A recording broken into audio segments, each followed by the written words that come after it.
வைகுண்ட ஏகாதசி அன்னைக்கு தான் பெருமாள் கோயிலுக்கு போயிருந்தோம். கொஞ்சம் கூட்டம் பரவாயில்லாமல் இருந்துச்சு. சரி சாமியை கும்பிட்றலாம் அப்படின்னு பார்த்தோம்னா, போக போக கூட்டம் அவ்வளோ கூட்டம் அப்படியே நெருக்க வந்துருச்சு. என்ன பண்ணுறதுனே தெரில. இருந்தாலும் சாமியை நல்லபடியாக கும்பிட்டாச்சு.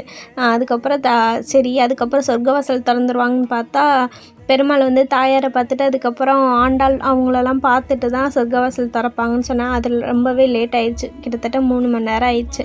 அதுக்கப்புறம் அங்கேயே கரெக்டாக 8 மணிக்கு திறக்க வேண்டியது 8, 8:30 ஆயிடுச்சு. அதுக்கப்புறம் ரொம்ப நேரம் நின்றுட்டு அதுக்கப்புறம் சாமியெல்லாம் கும்பிட்டுட்டு அதுக்கப்புறம் கொஞ்சம் கொஞ்சமாக தான் உள்ளக்க விட்டாங்க.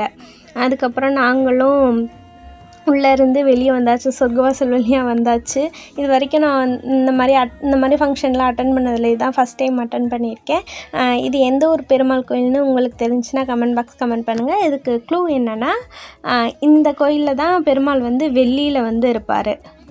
அதே மாதிரி சிவனும் இருப்பார், பிரம்மனும் இருப்பார், அதுக்கப்புறம் பெருமாளும் இருப்பார்.